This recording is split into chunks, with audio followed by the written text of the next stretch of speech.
Greetings, all warriors of light and soon to be warriors of darkness, and welcome back to another video. Today we are continuing on with what we learned from the last letter from the producer, and boy, did we get a lot of juicy information from that one. Well, right now we're just going to go into a quick look at some of the new dungeons that we got during the new dungeon crawl that was revealed to us during the letter from the producer. Still no theme song yet, which I was really surprised with. I was kind of expecting the new theme song to be revealed and at the letter of the producer, but we can save that for another time. Here, though, we are just going to be talking solely about the video they showed us about the new walkthrough for some of the dungeons.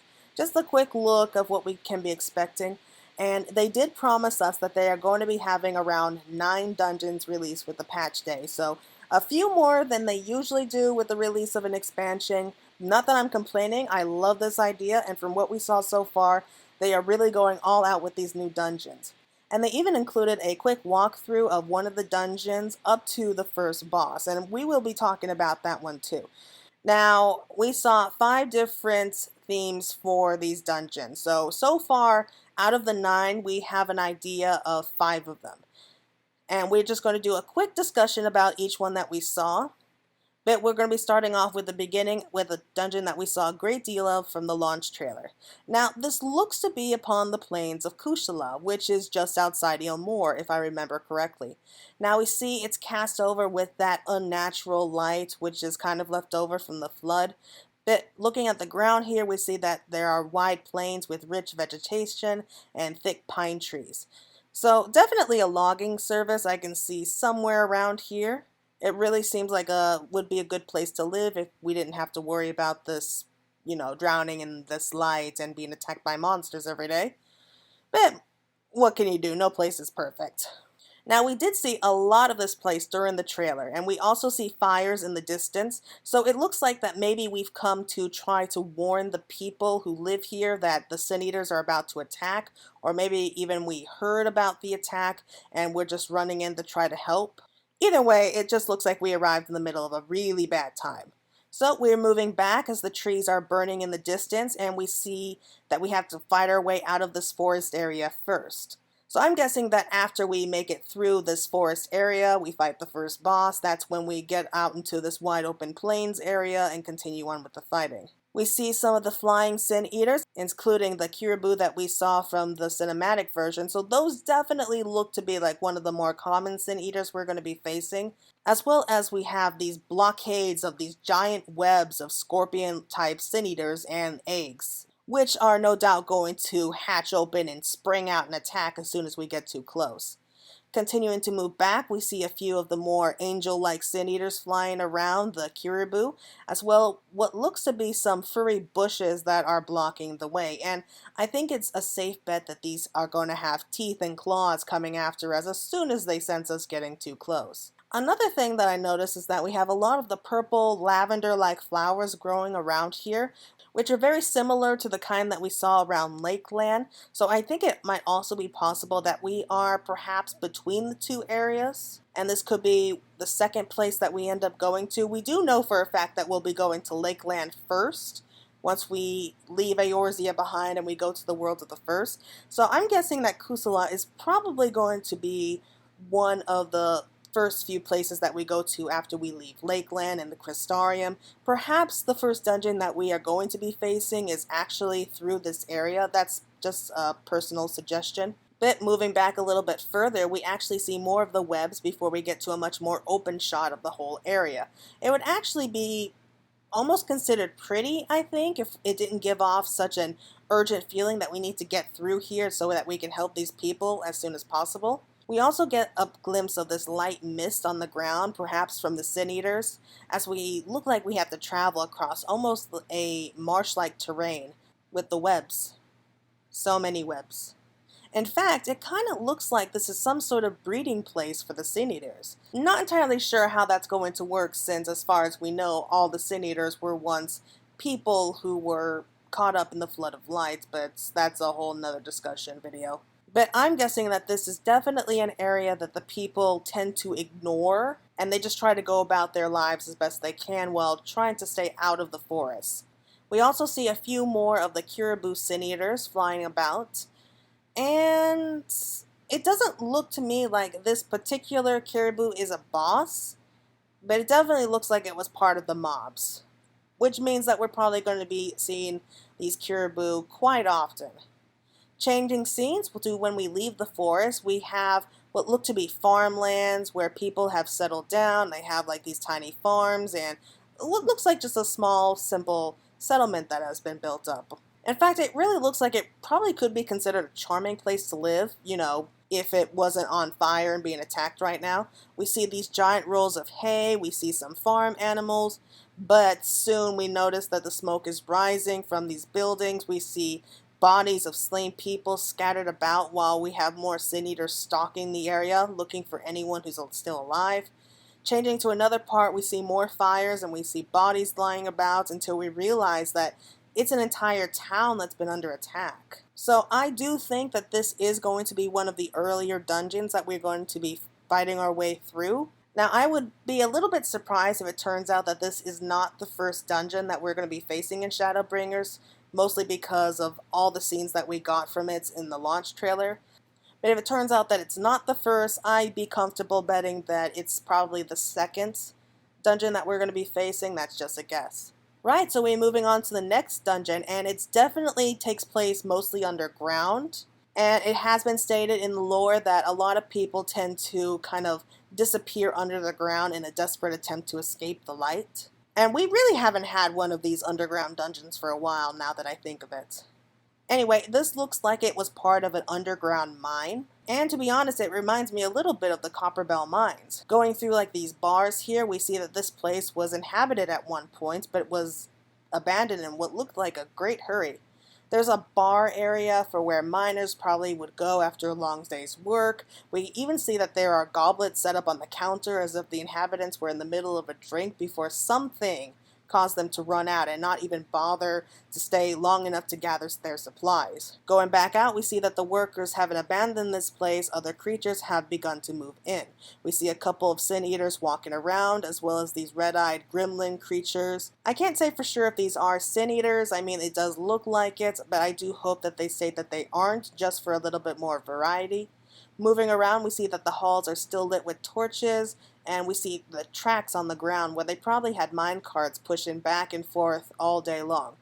At the end of the hall, we have what appears to be some kind of clay golem or mannequin coming down the tunnel as if waiting to smash anyone unfortunate enough to cross its path. Meanwhile, if we continue down this tunnel, we find glowing crystals of green light that are kind of lighting the way as we continue on through the dark before coming out into this wide open area that is made of like this bright white stone, almost like it was dyed from the flood of light, which wouldn't surprise me if that's what happened. It certainly looks like this was once a mine and that maybe a small civilization had been living down here in the dark to try to escape the light and probably living down here for some time before it was abandoned. And it would make a lot of sense for the people to try to escape the light by going down where it's dark. Most likely they thought that if they were down deep enough, then they could be protected from the light. Unfortunately, it looks like the flood has reached this place and you can see the effects, the damage that was left over, and not just from the fact that the original inhabitants fled this place. After we look around this area, we see what looks to be one of the bosses for this dungeon in the form of a kind of serpent-like creature. Either it's the first or second boss, probably the first boss now that I think of it.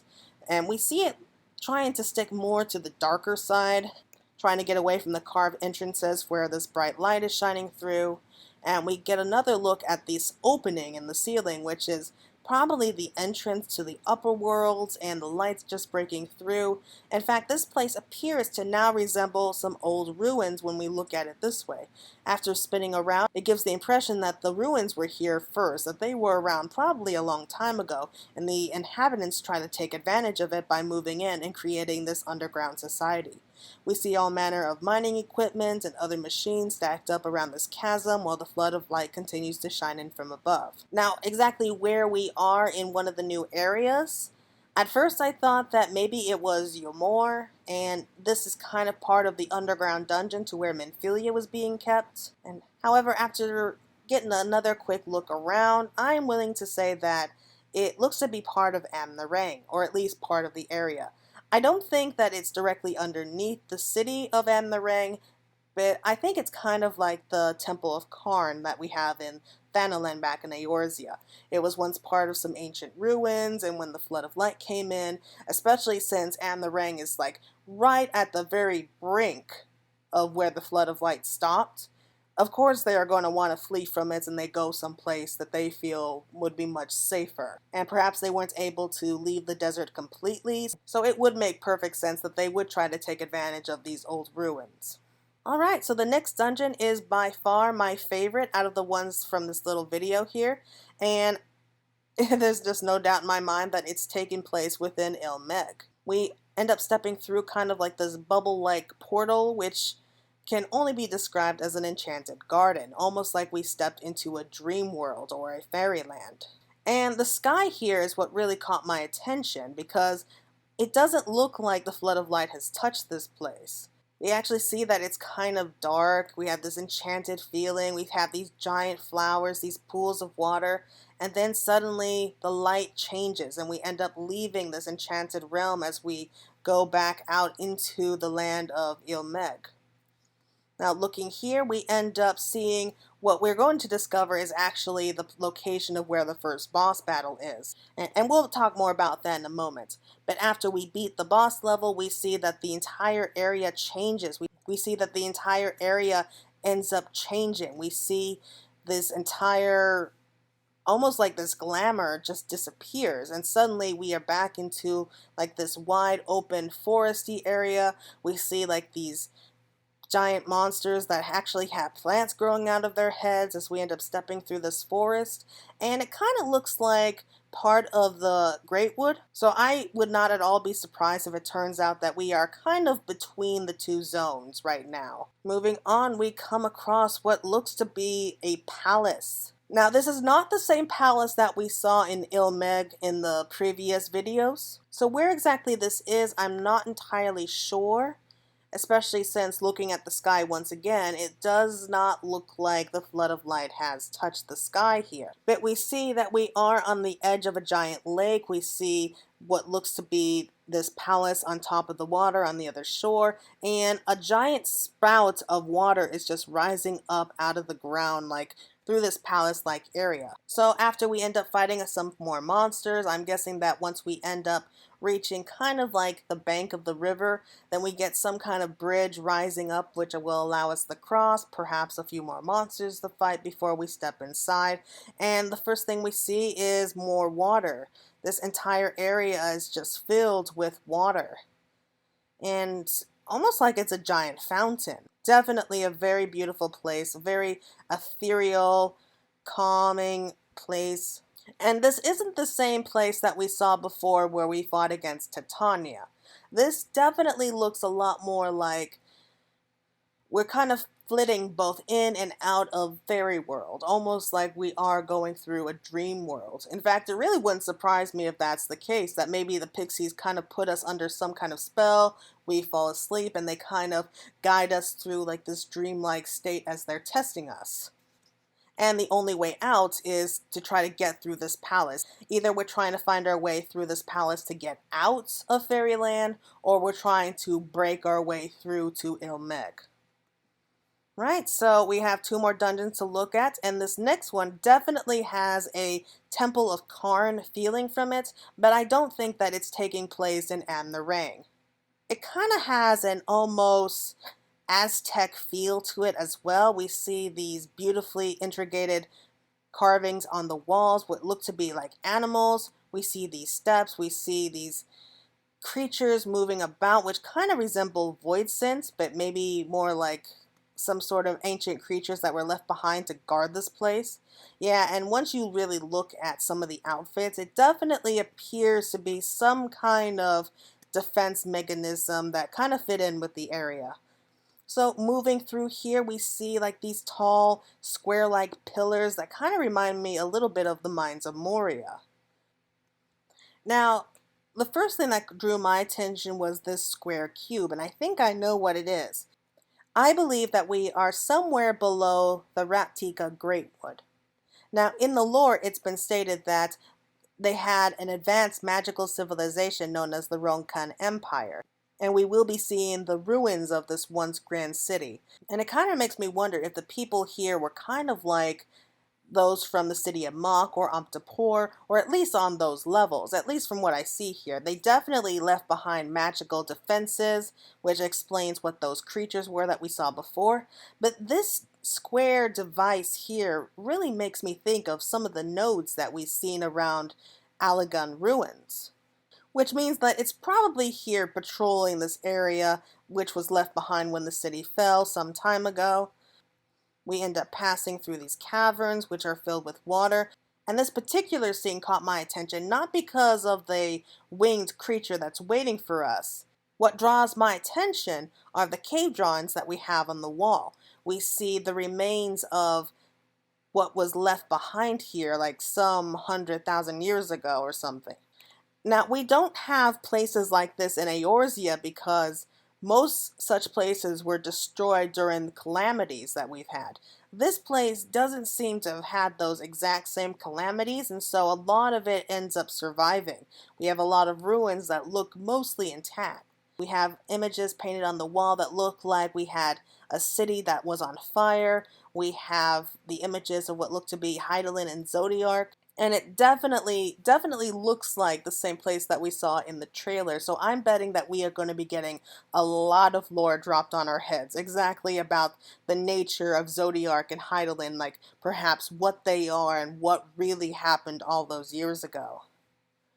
And we also move back to see a lot more of the ruins, but we also see these giant trees, which leads me more to believe that we are indeed in the Great Wood.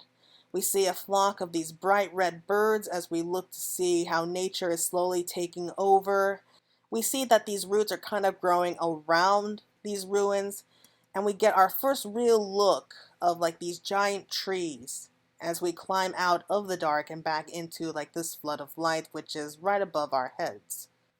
And finally, we have this last dungeon, which I honestly have no idea where we are or how to even describe it, but I am willing to bet that this mountain-like area is part of the 6th area that we have yet to see. We are climbing our way through what look to be these giant boulders, and we have like an almost Alagun type creation right here before us. But it's not a machine as it turns out, for once we look up and around, we see that it's actually part of this giant creature who's probably acting the part of some kind of guardian of the mountain. So it looks like we're actually going to have a part of a dungeon where we're climbing up this guy's body to get to the top of this mountain. And as we are probably going to end up fighting more Sin Eaters, we see his giant fist come flying up, crashing down, and it's probably just going to be a nightmare to get away from this guy as we make up for the very top. We are practically at cloud level, and we see like these bright white stones. I've never seen anything like this. They are quite literally just these bright marble. It's like, it's not even marble. I'm not entirely sure what type of material it is. But looking around, we see that we have these floating blocks, just probably what have been dyed pure white, like when the flood first began to flood in. But we see the detail of it. We see how beautiful everything looks, like how perfectly carved, like almost like we are kind of at Heaven's Gate, in fact. We see the images of these people who were carved as they look to be bowing, they're worshiping, and they slowly start getting to their feet as they continue to worship what may be considered some sort of powerful deity that we're going to be facing, if not worshiping Hydaelyn or Zodiark. Moving back a little bit more, we have these 3 maidens who are kind of trimmed with gold and are just sitting here looking particularly calm. They don't seem to be like the other people who are worshiping the sky. They are looking down for some reason, which make me think that maybe they were part of some kind of cult that wasn't following everyone else, and maybe this temple was built like specifically by these particular people. Moving around, we have more images of what look to be people who are crying out in worship. We see like these immaculate gardens We see these beautiful white stones that are trimmed with more gold as we spin around. So somebody definitely has to have been here kind of like making sure everything stayed all perfect, because those gardens are immaculate. Moving around, we see more parts of the dungeon, like more of these white pathways. And it's very difficult to kind of make out any forms of creatures or bosses that we're going to be facing. And I do see a couple creatures here and there, but it's really mostly focused on like this great vast area. And looking up ahead, we have what appears to be some kind of golden archway, like what appear to be a temple, like right through to the Heaven's Gate. And finally, we are going to be moving on to just a quick show of some of the final bosses we can be expecting. This first one looks to be part of the dungeon that we saw in the Great Wood. We see these giant paw prints at the foot of this tree, and we have a giant three-headed, almost saber-toothed tiger, wolf-headed creature. Like, we have the two smaller heads on either side, but then we have like this much larger, colorful, cat-like face growling as it emerges from the forest. So this definitely looks like the last boss we'll be facing for this particular dungeon. Meanwhile, this next boss we actually saw a bit during one of the media tours, and it's actually going to be part of the dungeon that we saw for El Meg. Like, out of this giant ball of water, we end up seeing what looks to be kind of like this gentlemanly frog. And the so-called sword that he's wielding actually looks part of a bow, like perhaps for playing the violin. We saw some of his battle during the media tour, and I was really impressed with what I saw. It does look like he's going to be giving us a bit of a challenge, and I'm guessing that he's the last obstacle that we have to face. I'm guessing that he's actually the guard, like the final last line of defense to prevent anyone from exiting the temple and perhaps going into the land of the pixies itself. Next up, we have another boss, which is actually quite beautiful. We see like this massive array of these white wings that are hovering about this, what can only be described as a shield with a human face on it. We see like these massive array of wings just flying about until they all come together and the mask just slowly settles upon top of these pretty feathers. And if you look in the background, you actually see some of the white walls and the mining equipment left over. So this looks to me like part of the dungeon that we saw for Amnarang. In this next scene, we are definitely a part of the sacred mountain-like area, like somewhere within these pristine white walls. We see a figure flying in through the gates, and she is probably one of my all-time favorite designs for a final boss in a dungeon. She has these pitch black eyes, like these beautiful skin, like this golden wings that just match the background completely. She looks like she's actually part of this sacred temple, and she seems to be acting the part of some kind of a guard for this place, like she's trying to prevent us from reaching the stairs behind her. And I can't really tell what was behind her at this point, but I am almost positive that this is the area that we're going to be fighting against Innocence. So I think that while we're fighting through this dungeon, it's the last dungeon that we face before we end up facing up against Innocence. So in order to get to Innocence, we first have to beat her, which probably isn't going to be an easy fight. And finally, we have what is probably hands down the freakiest of all the final bosses that we've seen so far. It's taking place in the dungeon that we saw in Kusala, where we have the burning village.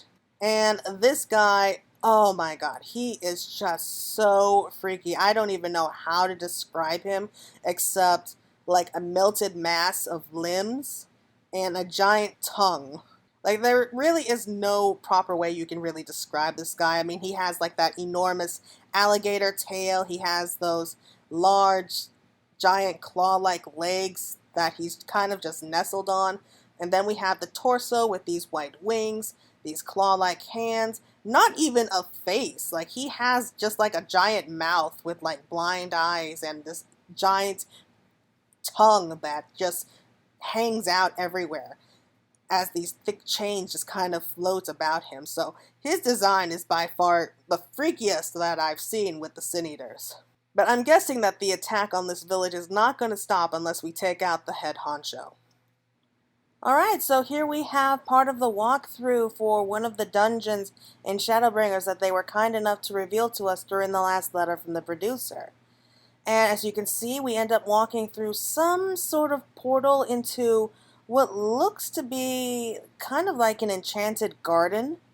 It's kind of like we shrank down to tiny size and we're just in the middle of this vast garden. Like, it almost looks like a dream world, and that's kind of like the feeling that we get from it. Right, so here we are with Yoshi P as the Warrior of Darkness and is playing the part of a Black Mage. We are with Thancred on tank, Minfilia as our second DPS, and Urianger as the Astrologian, the healer. And we are standing upon the very edge of this enchanted garden. And we see Minfilia's eyes, which are pretty creepy. I'm not entirely sure what to make of that, but it is going to be interesting to see her fight, and I do love her outfit as well. I just can't help myself. But yeah, we are getting our our real first look of what the dungeon's going to be like, and just the first kind of design of what we can be expecting from the Pixies, because this is quite obviously taking place in Ilmeg. And we have parts of dialogue here. And one important thing that they did mention for the trust system is that depending on which characters that you have running with you, we are going to have different dialogue. We actually see quite a lot of butterflies, which are really pretty. And this is where we come across our first look of some of the monsters. And we have one of them saying, "Water is love, water is life. Drink up, ye parched souls." And I'm probably going to be butchering a lot of these names here. I'm sorry about that. But it looks like a lot of these names were actually taken from Celtic lore, which really doesn't surprise me because the Celtics did have a lot of stories involving fairies and the Fae folk. So we have our very first look of some of the monsters, which are called the Donfas Anamoin. At least I think I pronounced that right. And we actually have what looks to be like a little frog-like creature at our side who is casting these spells. In fact, when I look at it from this point of view, it kind of looks like a Squirtle, like from Pokemon, which I probably would be flipping out if that was true. I mean, he's even dressed up and everything, so. Alright, and we also have a very... Oh, and another important thing that I just noticed is that this is a level 73 monster that we're fighting, which means this is probably going to be one of the earlier dungeons that we get into. I'm not saying it's the first dungeon, definitely not going to be the first since we are going to be having 9 dungeons, but one of the more earlier dungeons. So that's something to look forward to. Alright, next up we have what looks to be a walking tree and different colored butterflies attacking us. Which kind of makes me wonder if Ravana had some kind of inspiration for this part at least. But yeah, we definitely have to fight our way past these trees and these cute little butterflies. We see more flowers and just tiny harmless butterflies and fireflies, it looks like, just drifting about us right next to this river. And we can't move on any further than this because we see like this beautifully woven gate of roots and moss. So the only way through is by killing all these monsters off first. And I actually see that everybody in the trust system is actually doing a pretty good job. And I actually have to hand a little bit of credit to Minfilia here because she's actually fighting in heels, it looks like. So that's dedication there. So yes, the roots disappear and we're allowed to go in. And I love this next part. We have these beautiful flowers sprouting in as we walk along this path. And if we just pause here real quick, you see Minfilia gasping, "Oh my, did you see the flowers?" And we have Thancred kind of, "Stay focused, Minfilia. The flowers are pretty and everything, but we really need to focus on fighting here." And he's got a good point, but I do love that effect. It's just gorgeous. Right, so moving on, we have a couple more butterflies, each one a different color, and one of those giant moth-like creatures. So far, it doesn't look like anything we see here is involving the Sin Eaters. I mean, that giant moth kind of looks a little bit like one, but I highly doubt that it is a Sin Eater, which is a kind of a nice relief here because I saw a lot of Sin Eaters, and I was worried that, come on, are we just going to be having Sin Eaters to fight against? Give us some variety. So I have a feeling that this is going to be a bit of a welcome relief after finding so many Sin Eaters. Still not entirely sure exactly why we would be coming to the land of the Pixies to begin with, but Shadowbringers will be out soon, so we'll be able to figure that out along the way. That's right, so here we go along another path, and we see a lot more flowers. We see these kind of flowering trees. We do find more monsters here. There will be no wilted flowers on my watch, and it seems to be coming from that kind of frog-like turtle creature again.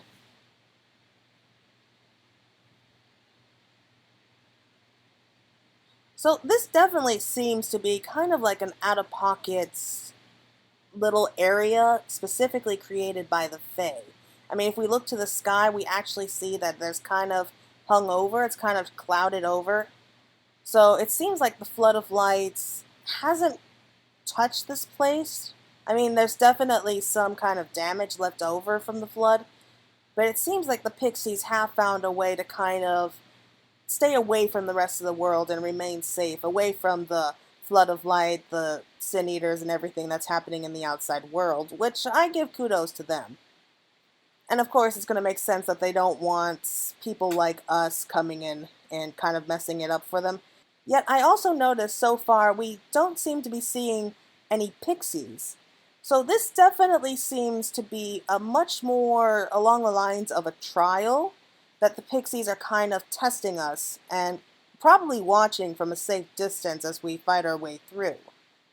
Kind of like how we had Berta's medal in Stormblood, which is just like a giant test. And I have a feeling that this may be along similar lines. Of course, that's all speculation at this point. I don't know more than anyone else has about it yet. And we have the gates opening up to the next part, where we are facing the first boss, and we actually have ourselves facing against another one of these frogs. Yeah, and he has a quite a unique long name. Anak Thawne, Lord of the Lingering Gaze. Interesting name. So we appear to be fighting kind of like this shallow pool of water, and he's just going to be up against us. He's dressed like with one of those high collars, a cap and cane, and it kind of reminds me of like that old Looney Tunes cartoon where we have the dancing frog, and that whole cartoon was kind of going through my mind when I saw this guy for some reason. But as first battlefields go for the first boss, this one is probably the prettiest I've ever seen. So we are busy preparing ourselves, ready to be jumping in and fight these guys off before we are allowed to continue on. And another thing that I just remembered is the whole idea of the treasure chests that we have in these dungeons. Now, Yoshi P stated that they created the trust system for players to be able to get through a dungeon for the first time, and they don't have to wait for a ridiculous amount of time to get in. However, they also stated that by going in with other players normally, like during the duty finder, which is probably a much better strategy, and they stated that the drop rate of getting all these treasures is going to be very low when you go in with the trust system compared to when you go in normally with the duty finder. But yeah, we had Yoshi P actually mentioning a lot about the trust system, talking about a lot of the design of this dungeon before we actually go charging in about to fight this guy. And of course, the fight isn't going to start until you, as your character, goes in and deals the first attack. So far, nothing too special. We see a lot of these AoEs that are going to be coming down. We have these giant water drops, and Urianger wasn't able to completely avoid it. Yeah, their reaction time is a little bit slower than a normal person's would be.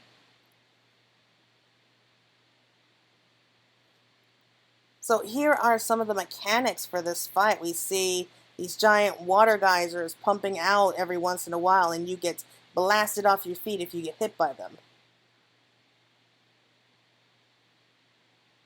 And it kind of looks like that once you get stuck in them, you can't move. Kind of how we had Urianger just standing there, not doing anything. So it looked like he was stunned, at least for that brief moment. Oh, and another funny thing that they did mention was that if you go into a dungeon in the trust system and you have Alize with you, she's kind of going to be one of those people that won't move. She's just going to be someone who kind of just charges in and not really thinks about her actions, which kind of fits her personality. She's a lot like Lise in some ways. So she's just going to be charging in, not thinking. She's headstrong, she's stubborn, and she's probably not going to be noticing a lot of the AoEs. So you might want to keep a close eye on her if you choose to go into a dungeon with her.